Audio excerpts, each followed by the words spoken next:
Welcome to the Yoga Therapy Hour. Today we have an amazing guest named Carol Krucoff. And Carol is one of the preeminent yoga therapists that has unlocked the key to entering into the Western medical system as a yoga therapist. She is at the Duke University Integrative Medicine Center. And she and a colleague named Kimberly Carson have created the Integrative Yoga for Seniors professional training. Carol, in this podcast, talks about the silver tsunami, which basically means we have a very aging population, at least here in the United States. And when people come to yoga class that are over 65, there are so many things that we need to be aware of. We can't just have a 200-hour yoga teacher training and think that we're going to be able to help mitigate risk, give a safe practice, and provide all the benefits that yoga has to provide. For example, Carol spends a lot of time talking about how she set up the program at Duke Medical Center in a safe way, including doctors and physical therapists, how she really organically, step by step, learned what she needed to know, because in the beginning, she didn't even know how to work with people over 65. And so over many decades, she's figured it out step by step by working with a team of people in an integrative medicine center. I think this interview will be very motivating to some of you. I mean, there's a lot of people, both yoga teachers and yoga therapists, that just want to get into a hospital system so they can have a full-time job with healthcare benefits and possibly a 401k.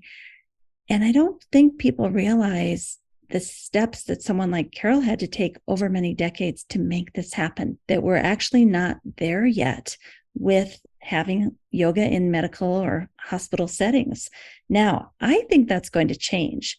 As Carol and I talk about in this interview, the research is starting to show that yoga has a positive impact for older adults on cardiovascular disease, metabolic syndrome, insulin resistance, high blood pressure, sleep problems, depression, and back pain. We have the research to support that now.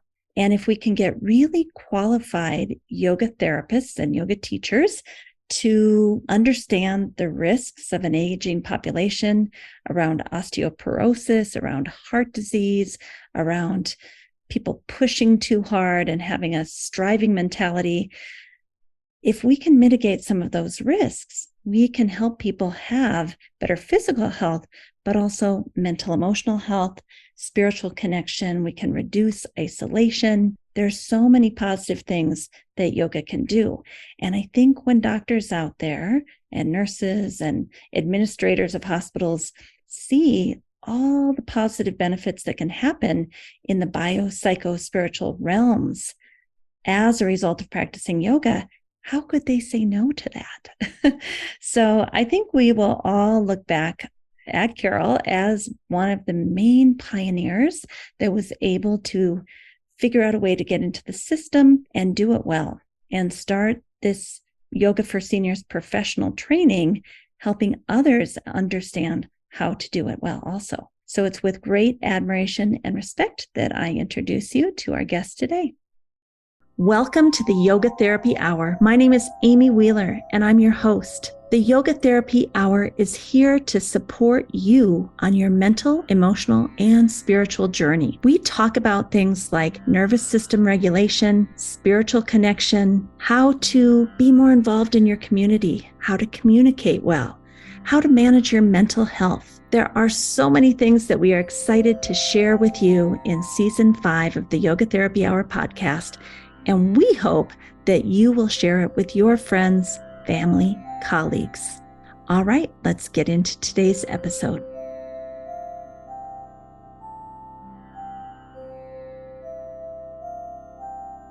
Today on the podcast, I'm happy to welcome Carol Krucoff, who is our guest. Welcome, Carol. Thank you, Amy. I'm delighted to be here.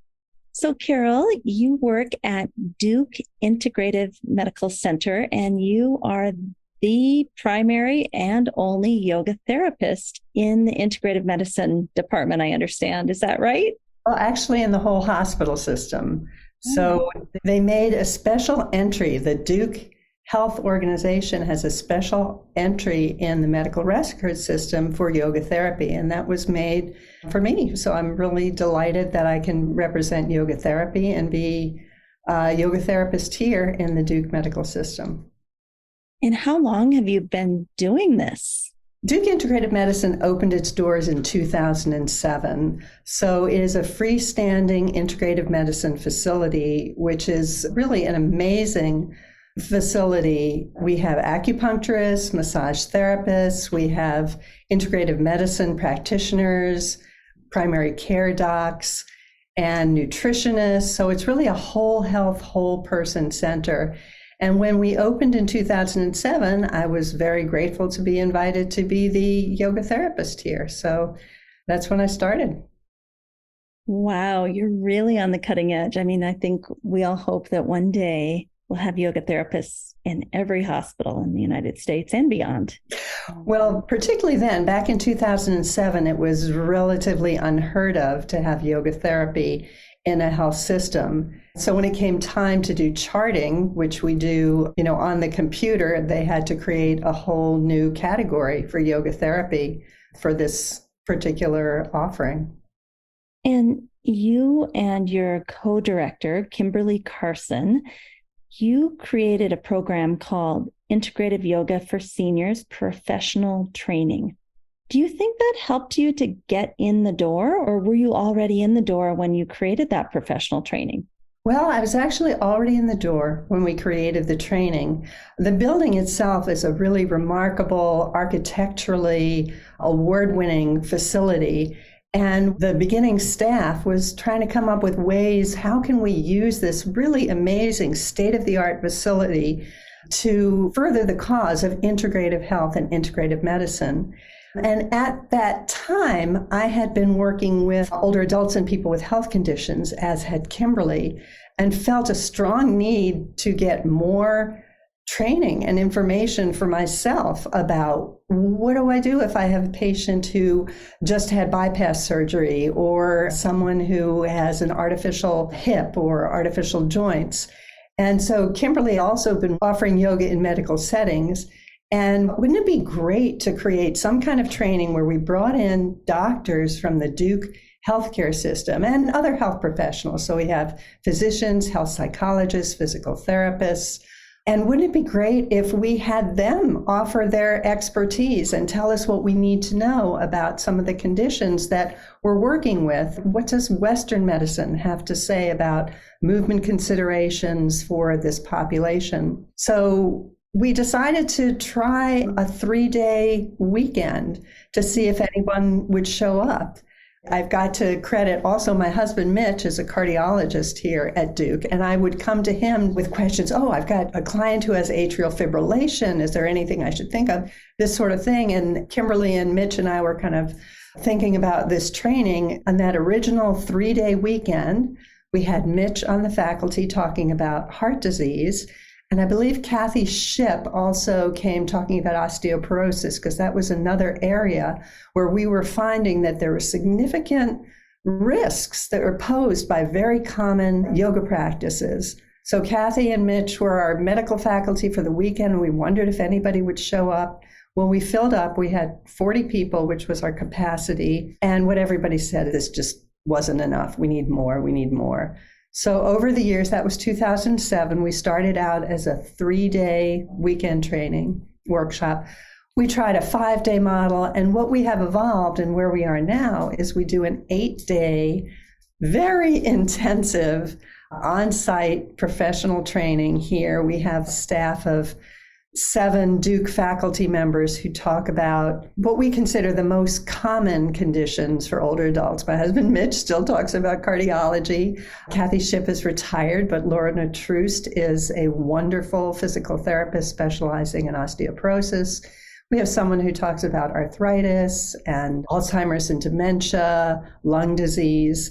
And then Kimberly and I have worked the arrangement where we offer a way to integrate what these Western docs have told us about what might be risky and what might be beneficial for our senior students, for older adult students. So that's where we are today. And this coming up at the end of November, beginning of December, will be the first time we've done an in-person training since the pandemic. So we're so excited to be coming back in person. Prior to the pandemic, it had been an annual training. And during the pandemic, we did one virtual training, but now we're back. Duke has dropped the mask mandates, and we're really excited about offering this in person again. Congratulations. Feels good to come back and be in community again in real time with real people.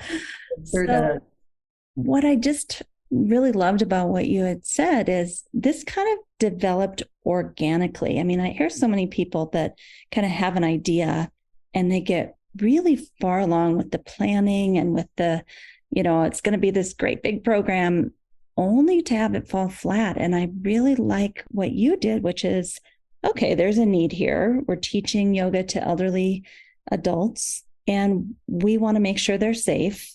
And okay, let's bring this person out. Oh, I guess we need one of those. Well, let's start with a small one. And oh, that was successful. Let's build it to a little bigger. And now it's 8 days, right? I think that organic process from the inside out, where you're just getting real-time feedback and shifting to the needs of the clients in front of you, that's what makes a potent program. Well, they say you teach what you need to learn. I had never intended to be a specialist in yoga for seniors. I'd never intended to be a yoga teacher or a yoga therapist. My original training is in journalism. I was the original founding editor of the health section of the Washington Post. And my particular niche within journalism was science writing, because I was very interested in, particularly in physical activity and health. I was at the Post in the 70s, back when we used typewriters. When I started at the Post, we used typewriters. That's how old I am. Ben Bradley was my editor. Catherine Graham was the publisher. And I started my yoga practice in my 20s because I developed really bad neck pain. When we converted to computers, they had no ergonomic sensibility. And I developed very bad neck pain. And my yoga practice for my 20s and 30s was just a weekly class that was an oasis of calm in my life. And things really transitioned for me. And, I became much more involved with yoga therapy. We moved from Washington to North Carolina when my husband, Mitch, who's the doctor at Duke, got a job here. And there was a wonderful yoga teacher training offered by Esther Myers, who was an amazing woman. I took my teacher training back in 1999 was when it started. It was a 2-year, 700-hour program. And there were only a handful of yoga teacher trainings in the country. My first book was coming out, Healing Moves, How to Cure, Relieve, and Prevent Common Ailments with Exercise. I thought it might be a good credential for my book to have a yoga teacher. And it was an amazing opportunity. There were no yoga teacher trainings in Durham, North Carolina. And here this very amazing teacher was coming over the course of 2 years. I thought I would deepen my practice. As part of that training, Esther required us to do community service. We had to do 12 hours of community service. So for my community service, my husband, Mitch, at the time was director of the cardiac catheterization lab at the Durham VA Medical Center. So by now this was 2000, because it was a 2-year program. It was a long 700-hour program. And they had a program there at the Durham VA called GeriFit, which is the gerontology rehabilitation program, where they did aerobics and strength training. And I had to volunteer somewhere, and I heard about this program. I said, well, can I volunteer and teach yoga to these seniors? Because it was for geriatric patients. And they said, well, we can't pay you. And I said, that's fine. I have to do community service. And I thought I really was just going to do 12-week community service and leave. I wound up volunteering there for 5 years because it was such a profound experience. I walked into that room and they were mostly men. because it was a VA, and there are 60s, 70s, 80s. There were a few women, people that had bypass surgery, they had diabetes, they had shrapnel. I mean, so many different things. And I took one look at my students and I thought, I am so out of my depth. I'm so afraid that I don't know what to do. I sure can't teach them sun salutations. So I asked if I could just watch what they were already doing. And as part of their program, they had calisthenics. And I watched their calisthenics program, and they did things like they got on all fours and they did something they called hump and slump, hump and slump. And the light bulb went off in my head, and I said, okay, they're already doing cat-cow. They were doing bridge. They were doing dandasana. They were doing cobra. There were certain elements from their calisthenics program that I recognized. I thought, if they're already doing that, and it was it was at a hospital, there was a nurse present, there was a crash cart, I added awareness, I added breathing, I added a nice juicy shavasana, and my students loved it. They just loved it. And I was hooked. I became the yoga lady. Again, I volunteered there for 5 years, and I just found this to be so rewarding. And I knew that I needed more training. That was really the origins. I really wanted to learn, and there just wasn't anything out there. At that time, in the early 2000s, there were maybe 3 yoga therapy programs in the country, and nothing that specialized in seniors. And I knew from my work as a journalist that the population is aging. They call it the silver tsunami. The senior demographic is the fastest growing demographic in the country and in the world. And there's, just an explosion of older adults. The need is huge. And we really wanted to fill that need. And when I started doing this program, I was in my mid-40s. And now I'm 69. So I am not only a senior, I'm the grandmother of 5. So I've lived it.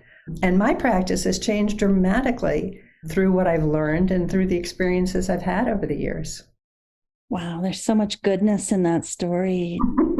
Starting with being a yoga teacher who realized, wow, there's so many health concerns that I don't feel comfortable with. And I think that's why most people enter into the journey of becoming a yoga therapist, because they're like, I need more training. 200 hours is just the basics. It's just not enough. And then your willingness to say, okay, I don't really know what I'm doing, but I can figure this out. And I trust myself enough to find the right people and to observe. I love what you said about you just observe the calisthenics class. I think that is such a important lesson, to have the willingness to be humble enough to just observe what they're already doing and start there, adding in the yoga tools of awareness and breath work and a nice juicy shavasana. There's so much wisdom in what you're saying and willingness to just take it step by step. And then how many years later, you're working at Duke Integrative Medicine as the only yoga therapist. It's kind of a remarkable story, actually. Well, thank you. I appreciate that. It was not really a planned evolution. I was following my heart and following my passions. And as a journalist specializing in health, I read medical articles. I mean, I had been writing a syndicated column for the Washington Post, LA Times news service for over 10 years, and had a lot of what I worked on. The whole theme of my column was exercise science and physical activity health connection. Back in the 70s, when I first started at the Post and started doing this, it was a very different culture surrounding physical activity. It was just starting to be understood how beneficial physical activity was for health. But there are so many misconceptions. You go for the burn, and now, of course, we know that that's not necessarily the best way to go. But my journalism career followed the evolution of the science. So I've always had strong respect for the science, and just my own yoga practice, knowing how transformative that has been and how helpful. And a big transition, I think, for me and for seniors in general is recognizing that the yoga practice is about much more than asana. I try never to use the word exercise. When I talk about yoga, I will have clients come in and saying, oh, those exercises you gave me. And I say, I like to call them practices because they're about more than the physical body. And then things that have happened to me in my life. At 54, I had open heart surgery because I was born with a congenital valvular abnormality. I was born with a bicuspid aortic valve, which I had always known about because when the doctor put a stethoscope on my heart, they'd kind of turn green and says, anybody told you have a heart murmur? That I never had any restrictions from that valve, but I had it monitored. I mean, I was always very active. I used to be a regular runner. When my kids were little, we trained together in karate. I have a 2nd-degree black belt. I've broken concrete with my hands and my feet. So I've always been very active, but at 54, my valve had become stenotic, so it had narrowed, and it had also created an aneurysm, which like a bicycle tire that's about to blow. It's a defect in the vessel from all those years of this malformed valve hitting against the aorta. So having open heart surgery at age 54 was pretty darn eye-opening, and I have a bovine valve, which is now, going on about 18 years old. These valves don't last forever. So that changed my yoga practice pretty dramatically. I had been an Ashtanga yogi, very into a very vigorous physical practice. I was not your typical cardiac rehab patient, but I went through cardiac rehab and was grateful to be, 4 months after my surgery, teaching the spring session of Integrative Yoga for Seniors professional training with a lot of help from my teachers and my yoga practice. That brings me to this quote that you wrote, that yoga may hold the key to delayed aging, and also the things that happen beyond the strength and flexibility and balance. I think that's how so many people, and probably older adults, get into it, thinking I want to have fall prevention and keep my bones strong and keep flexible. But you also mentioned the emotional health positive things like changing of mood, enhancing of sleep, and connecting to one's true nature. So tell us a little bit about the benefits for aging adults beyond the physical. There's so much that the yoga toolkit offers to older adults. In some ways, I really think it is kind of the perfect practice for older adults because, yes, it is physical activity. And we all know that we need to be more physically active. So we get the benefits of physical activity, and yoga practice counts. Some people say, well, is it really enough for aerobics? And yes, it really counts as a moderate physical activity, which is very important because most people, unfortunately, in our culture are quite sedentary. So you've got the physical benefits, but in addition to that, there's just so much more. There's the emotional regulation that comes from the breathing practices and the meditation. So that can help so much with any kind of emotional aspects. Anxiety has been huge. I'm sure in the last couple of years, it's hard to, I don't think I've seen a client who hasn't reported concerns with anxiety and depression. So emotional regulation, sleep can help so much with sleep, and sleep disturbances are so common with older adults. And the principles, I think, are some of the least appreciated parts of the practice. Principles like contentment and gratitude can be so transformative for, in our culture, our really toxic emotions. So we know, and the science is very strong, that certain emotions, in particular anger and hostility, increase the risk of heart disease. So people who have an angry nature or hostility are more likely to get heart disease, are more likely to do poorly from any kind of cardiovascular intervention. The yoga practice is not just about what you do, but it's about how you do it. So learning to treat yourself and others with a sense of kindness, to focus on what's right instead of always focusing on what's wrong. The yoga principles are so important. And then, of course, the community, the sangha, is a key part of the practice. And we know that loneliness and isolation is a risk factor for heart disease on par with smoking cigarettes. I think the Surgeon General just released a very interesting report recently, and I'm sure it's gotten worse since COVID, that there's really an epidemic of loneliness. So the yoga practice offers seniors so much. And one of the most beneficial parts of the practice is in helping people kind of reorient and relearn a new way to approach movement. We come from such a strivey society. People always pushing themselves, and I want to give 110%, and they're do. And of course, the yoga practice is about balance. It's about balancing the doing with the undoing. It's about balancing being courageous, but also being cautious, both at the same time, and helping people learn that they can move to a point of challenge, but not strain. When they learn that on the mat and then they take that off the mat, it can be really transformative.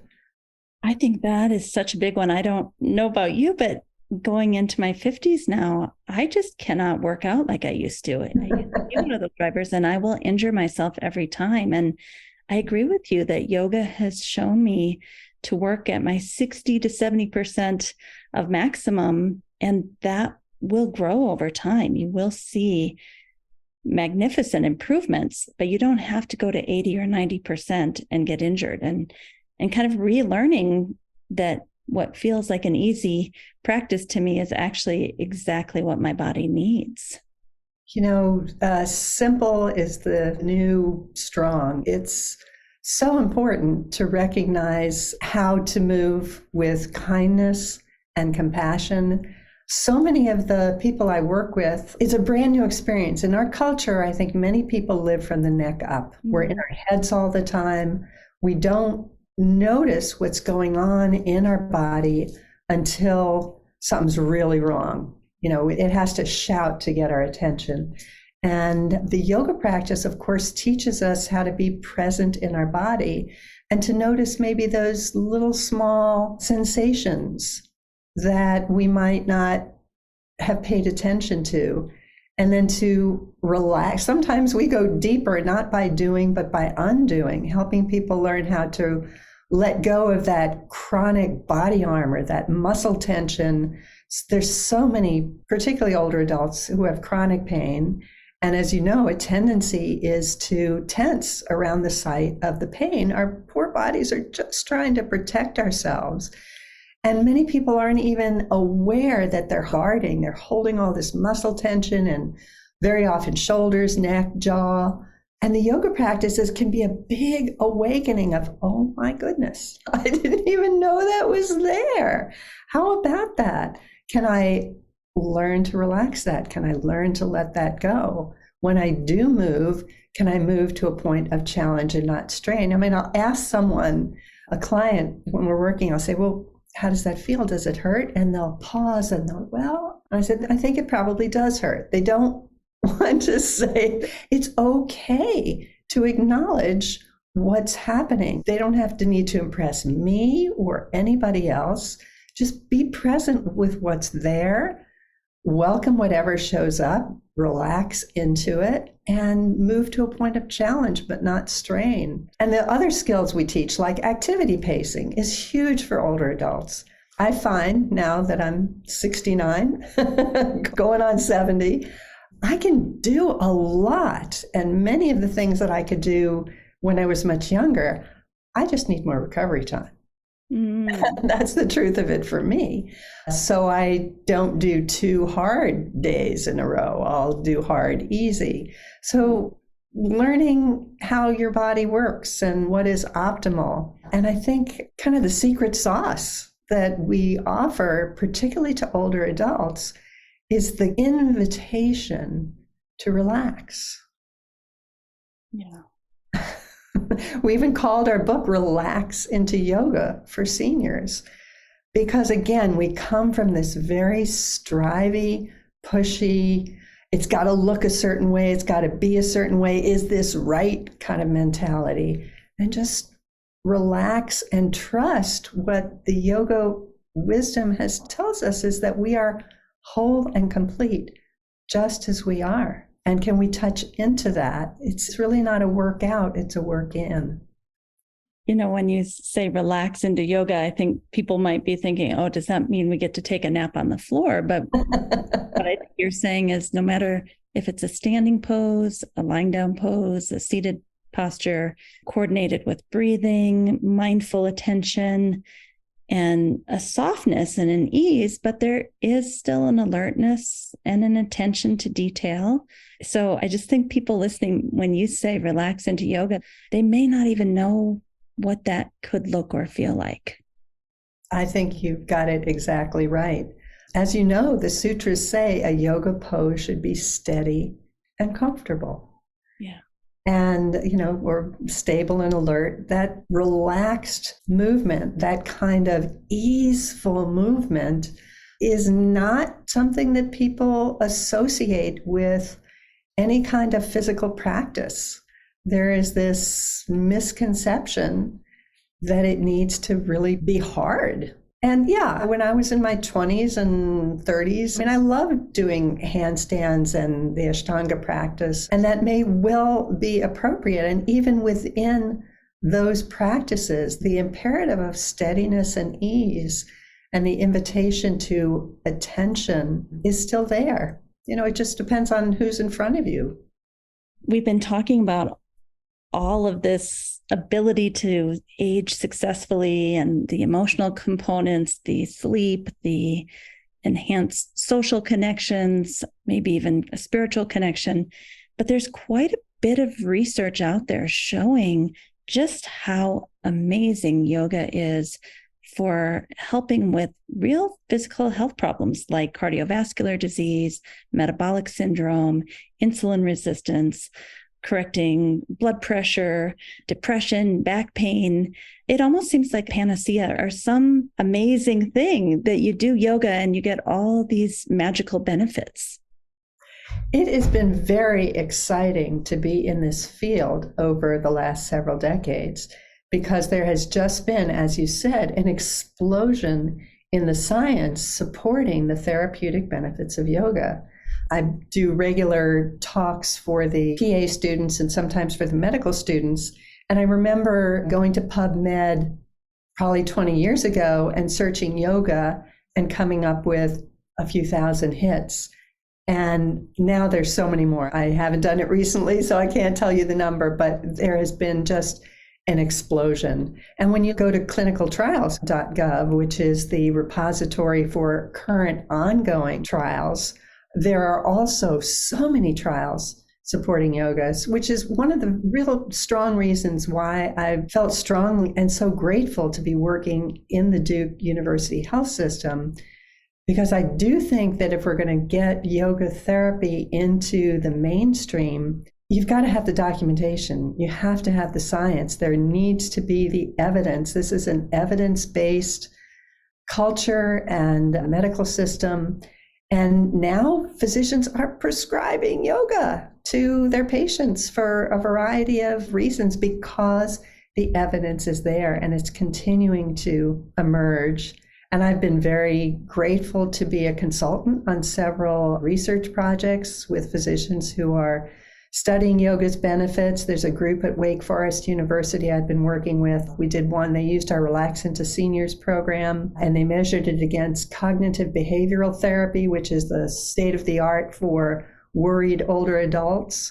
And the yoga practice was as effective as the cognitive behavioral therapy for reducing worry and relieving anxiety and improving sleep. So we were very excited to be. And you get the positive physical health benefits at the same time. There you go. It's a complete package all in one. Well, as you were talking, I just went to PubMed and I put in the word yoga into the search just to see how many articles would come up. And it's 7,794, starting with the famous article by Kramer, Yoga for Depression, a systematic review and meta-analysis, but over almost 8,000 just on this. Isn't that great? 20 years ago, there were maybe 1,000. It's just exploded. It's so exciting. Yeah. Okay. So what about the risk factors of doing yoga, especially for an aging population? What are the types of things we need to be really aware of when working with an older population? I'm so glad you asked that. Thank you for asking that. So there are several commonly taught yoga practices that are just, in my opinion, and what the evidence would suggest, inadvisable for older adults.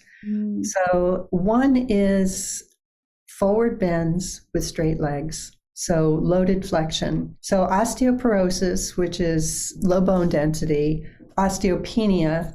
The medical community doesn't like to use the word osteopenia anymore. It's too confusing, but any kind of low bone density is extremely common. Something like 50% of white women will experience an osteoporotic fracture in their lifetime. And I say white women because Caucasians are at higher risk of osteoporosis. And it's not just women, it's also men have osteoporosis, and other races do as well. However, it's more common in Caucasian and Asian populations. And certain things that we tend to do, and that I used to do all the time in my practice and I don't do anymore, like Uttanasana, that standing, that swan dive, or lift your kneecap, swan dive forward. When we first started working with the physical therapists and, showed them some of the yoga moves, they would like, oh, even for young people who have disc issues or problems, the first thing physical therapists will tell you that if you're going to pick up something off the floor, bend your knees. So standing forward bends and seated forward bends. Unfortunately, sitting is a more loaded position than standing. When you're sitting, it puts more load on the spine. So that can be very risky. So Paschimottanasana, loaded flexion, and end range rotation are the two big concerns with osteoporosis. And people who teach chair yoga very commonly, and I used to do it when I first started, I didn't know any different. I would teach cat-cow in a chair. So you'd have somebody purposely going into a slumped position in a chair, which puts people at risk of vertebral fracture. It's not a skillful choice. So the osteoporosis, that sort of covers it with osteoporosis. Those are the main highlights. And I know there may be gasping out there, because when we teach this in the training, people go, I can't do Paschimottanasana, I can't do. We don't tell people what they can or can't teach. We tell them what we do and what's risky and how to look at their student. A student might be able to do, say, a Janu Shirshasana with a neutral spine. It's going to be rare, but what are some other alternative? Why are you teaching that pose?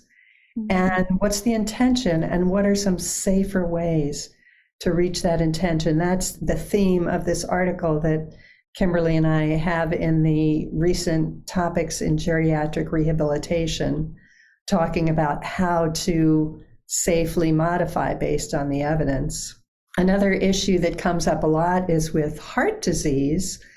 And with heart disease, breath holding can be very inadvisable. So it's not uncommon. Clients come in and say, oh, I read on the internet, there's this great breathing where you inhale for this and then you hold for that and you exhale for that. When people hold their breath, it impacts their blood pressure. And if somebody has hypertension, that may not be the stress reduction breath they were looking for. I know that when I had my heart surgery and went through cardiac rehab, and after cardiac rehab, I went to my cardiologist, and I think I was probably the first patient he ever said, when can I go back to handstands? The only restriction I had was to avoid holding my breath and avoid the Valsalva maneuver. The Valsalva maneuver is where you hold your breath and bear down. So that's something that people often in the weight room, you'll hear people lifting weights and they, People also do the Valsalva maneuver, unfortunately, when they are on the toilet and straining. And holding your breath and bearing down puts a lot of strain on the thoracic chamber and on the valves. So since I have this artificial valve and I would like to keep it for as long as I can and not have to have another heart surgery, I don't do any breath holding practices. I don't teach any breath holding practices. I don't think many yoga teachers are really aware of that. And I'm just thinking the amount of older adults with constipation that Mhm. might need to bear down to actually have a bowel movement. Are you saying that's ill-advised too? It is ill-advised to hold your breath and bear down. So, not an expert in constipation per se, but keeping the breath flowing. Do they really need to bear down? Could they have changed their diet? Are there other interventions, dietary, stool softener, more hydration? Again, don't want to go out of my scope of practice. But what is within my scope of practice and what I can say with strong conviction is that the Valsalva maneuver, which is holding your breath while bearing down, it can be very problematic for the cardiovascular system. Wow. I'm just wondering if you could do the Valsalva maneuver without holding your breath, right? I'll have to try that later. Part and parcel. So what we try to teach is keep the breath flowing and comfortable. And when I teach breathing practices, I like to invite people to count the length of their inhalation and exhalation, and whatever their count is fine, and perhaps see what it would be like to extend the exhalation. I never tell people to count to 4, count to 10, count to 6, because when people are counting in their head, I try to not get judgy about this. Really, teaching people breath awareness is huge. So many people just are not even aware of their breath, or the fact that they hold their breath, or that their breath is compromised. Just learning to notice their breath and to soften their breath and play with extending their breath can really be so useful for people. It's so interesting to me because as yoga therapists, we might do months and months of training on breath work and pranayama. But really, when it boils down to what we do with clients, it's exactly what you said. Let's learn to observe the breath, lengthen it a little bit, maybe soften it, make it smooth. We really don't go to these big ratios. Oh, exactly. And that is one of our principles, is to avoid extremes. And that includes extremes of breathing. So something like Kapalabhati, Bhastrika would not be something that I would teach to older adults. Now, there are always exceptions. If somebody has been standing on their head every day of their life since they were 5 years old and they're 80 now, I'm not going to be the one to tell them not to do it. That might be fine for that person. We're mostly targeting, when we talk to yoga teachers and yoga therapists who come to our training, is people in their 50s, 60s, 70s, 80s who walk into a yoga class because they hear that yoga is really great for them, or their doctor told them to try yoga.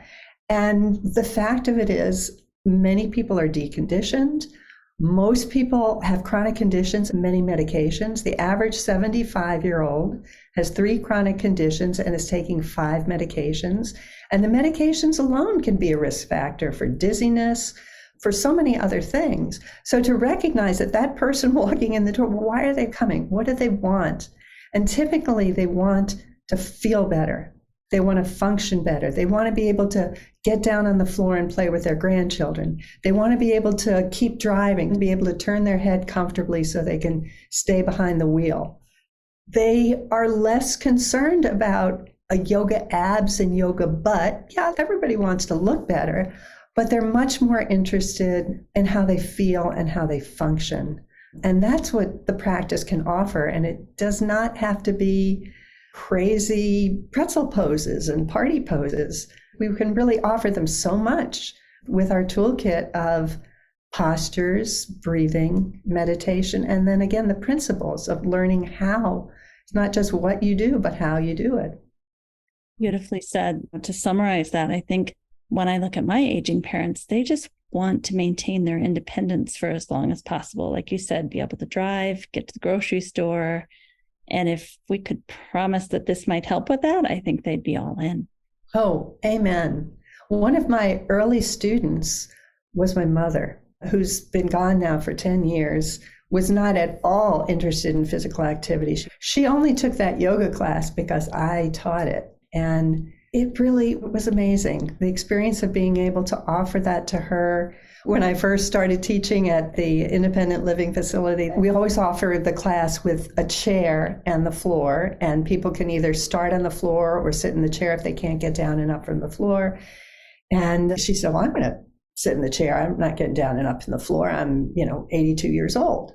I said, fine, Mom, that's great. And then Esther, who was older than her, walked in and plopped down on the floor. And after a couple of weeks, my mother said, show me how to get down on the floor using the chair. So I did, because she wanted to do Shavasana on the floor. She didn't find Shavasana in the chair comfortable. And she was visiting my uncle in Florida at one point and borrowed his car to go to a bridge game and was walking across, fortunately it was grass, and she fell.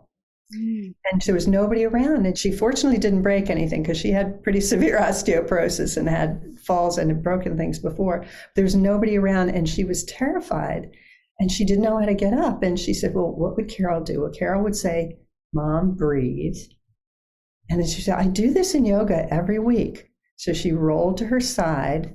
She walked hands and knees over back to the car bumper, and she pulled herself up and she went on her way.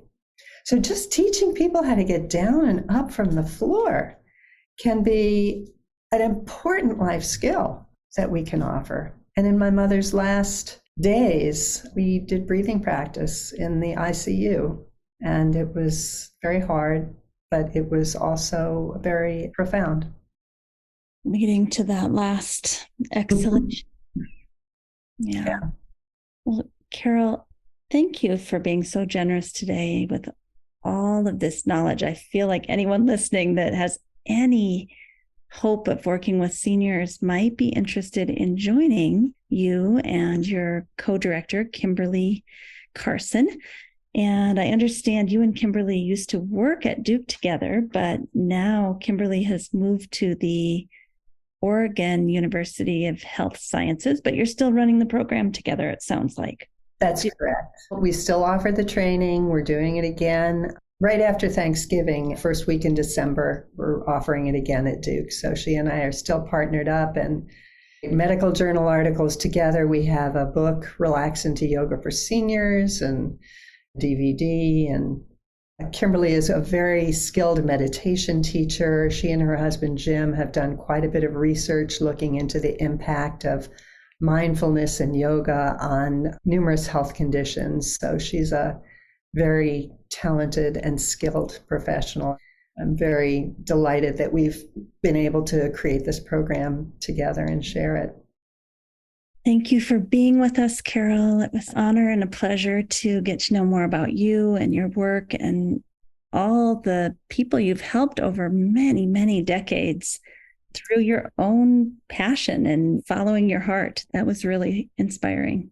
Well, thank you, Amy, for the opportunity. I'm really grateful to you and for all the work that you do. I've learned so much listening to your podcast, and I'm delighted to be able to share what I know with your listeners.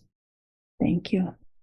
I'd like to have a hearty thank you to Carol and also to her colleague, Kimberly Carson, for starting this Yoga for Seniors program at a major medical center in Durham, North Carolina, Duke University. It's really wonderful to see not only programs like this happening out there, but also to see the research. Carol has been involved in many research studies, and the one that I wanted to show you was one that she had mentioned. And if you're watching this on YouTube, you can actually see it. It's called Relax into Yoga for Seniors, an evidence-informed update for enhancing yoga practice benefits by reducing risk in a uniquely vulnerable age group. And basically, this open access paper, if you will, I can put in the show notes the citation for it so you can find it. It's really about how to make sure that you're teaching safely, what are the modifications that you should or shouldn't have, and how to teach yoga for seniors in a way that would be okay in a Western medical setting.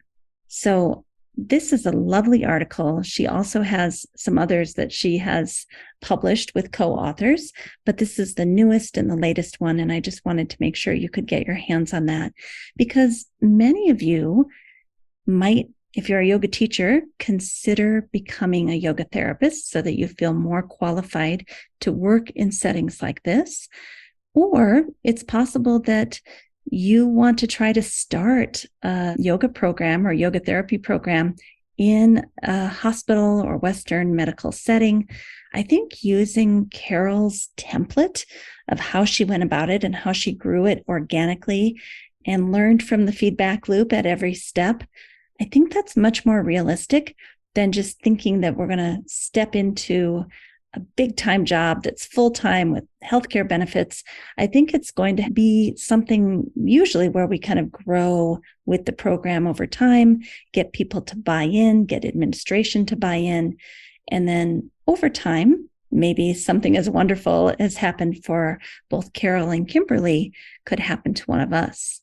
So thank you for listening today or watching today. It's been my pleasure to be with you and Carol, and I look forward to hearing any feedback. Some of you may not know this, but we do have a Facebook group called the Yoga Therapy Hour Discussion Group that we would love to hear your comments and thoughts. You can also leave hopefully positive messages on wherever you listen to your podcast. Like if you go to Apple Podcasts, there's a place to kind of leave us a note and let us know how you're enjoying the podcast. You could also become a Patreon member, which allows you to have first access to all of the video versions of the podcast before we put them over on YouTube a few months later. So if you want to have first access to things that maybe other people can't get their hands on right away, you can always join us on Patreon. And that is the Optimal State and Yoga Therapy Hour podcast on Patreon. Thanks, everyone. Have a great day. A special thank you to our team here at Optimal State. We are truly a global family. George Mantuan, one of our executive producers. Adam Satchel, senior media producer and sound engineer from the Philippines. Krishna Panchal, a producer from Canada. Modupe Abdullahi, who does the show notes and is an editor for us from Nigeria. And Peter Morley, who wrote and produced the music for this show, who lives in Australia. Find more about Peter's work at www.zenmusic.biz. Thank you for listening. We'll see you next time.